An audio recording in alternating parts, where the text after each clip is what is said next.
But markets still digesting last week's Fed decision and looking ahead to the December meeting. Our next guest views the over-tightening as significant in a risk for the future economic growth. For more, we welcome in BlackRock's Global Allocation Team Head of Thematic Strategy, Kate Moore. Kate, great to have you here with us this morning. First and foremost, when we think about the Fed, and given that last week's move was widely anticipated, what is the next data point from your perspective that the Fed would actually give some weight to?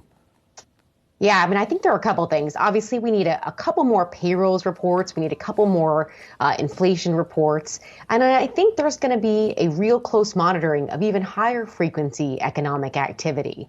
You know, what's happening to retail sales? How are companies talking about their inventories into the holidays? But I have to say, this is an incredibly difficult job the Fed, and frankly, any central banker, any policymaker has ahead of them right now.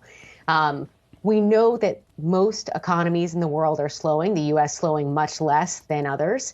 But at the same time, we're not quite at an inflection point.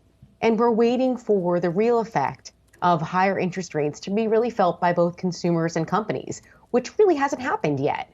We are still holding strong in an expanding economy. And so it's a challenge to say, should we pause at this moment and wait and see exactly what happens in terms of higher rates impact, or should we, proceed? Kate, what is that? How should an investor know when that inflection point happens? Well, I mean, I think that's the $1 trillion question, which I wish I could tell you exactly what investors should do in the moment. But I'll tell you what we're doing, which has been we've been holding higher levels of cash than we had historically, both because, frankly, we can get, solid yields on our cash, as well as we're looking for opportunities to add to high quality companies that kind of get washed out in terms of their prices as people get worried about recession. There's some areas like semiconductors, for example, that are definitely on our shopping list at this point. But I think it's smart to be more cautious and to wait a little bit until we get through the next couple Fed meetings and the next series of economic data. And very importantly, and I know this is a while away and feels like an eternity for most investors, what companies say when they report fourth quarter earnings, which won't happen until the beginning of next year. What does their 2023 guidance really look like? And for some of those companies, they've either had to be real about their guidance or just pull it in entirety. And so we've seen tech specifically have to really navigate through a challenging period, and that could mean headcount reductions. That could also mean pulling some of the guidance as well in the future. Where do you anticipate, at least at a kind of forward price to earnings ratio, perhaps, that the theme of tech might be a little bit more appealing? Yeah, this is a great question. And you're right. As we were listening to companies report the third quarter earnings, a massive message was CEOs, CFOs, management teams in general didn't have any better insight into the exact path of the economy than anyone else. And so as a result, they were either holding back guidance or offering fairly conservative guidance to what the street may have wanted. And I think that's actually a smart move, even though often that level of conservatism was punished in the market. In terms of where we have to hit valuation wise, I think that's your question, Brad, where we would need to get to, what is the trigger point? I don't think there's a magic number. A lot depends on, frankly, where we go in terms of policy rate and whether or not the next move after getting to some level is up or down. And by this, I mean, does the Fed pause? How long do they pause for? Are they going to readjust their expectations during that pause to perhaps raise again in the back half of next year or to cut? The one thing I will say is, it's really easy to look at history and expect multiples or trying to forecast multiples to go back to a long-term historic average.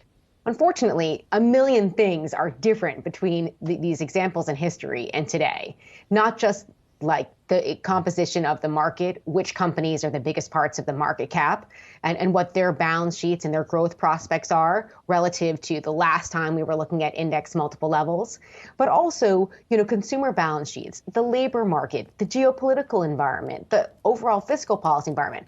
All of these things are meaningfully different than in historical periods.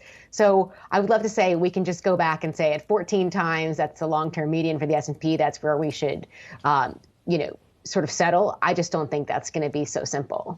Kate, I caught a lot of flack from the team for already starting to think about 2023, but I'm sure your team is already thinking about potential themes for next year for investors. Any ones that are starting to catch your attention? Yeah, I mean, there are a few. Look, within the technology space, I would say there has been some bad feelings, either around enterprise spending or around the semiconductor side, perhaps being oversupplied after a period of scarcity. But we do think that demand for many of these components and demand for software is going to remain really robust over the medium term. So I think that's a place that we're digging into and look to add risk next year. I also am really constructive on a lot of the resource side. You know, we've seen energy and materials get sort of move around aggressively with expectations around Chinese growth or expectations around global growth. But the truth of the matter is many of these materials, whether we're talking about industrial metals or oil, have a pretty tight supply-demand balance. So I think resources are going to be an important theme over the medium term as well. And we would look to continue to hold. We're pretty overweight at this point, but also add next year. And finally, I would say in the consumer, everyone is worried about overall consumer spending, but there are some very strong consumer companies, services, experiences that we think will continue to be strong in 2023, even if the overall economy slows. So I'd say these three pockets, you know, technology, kind of the industrial demand and resources, and also consumer. Not all is lost, even if I'm pretty cautious at the moment. Awesome insight as always. Kate Moore, BlackRock Global Allocation Team, Head of Thematic Strategies. We'll talk to you soon. Thanks so much. Thanks.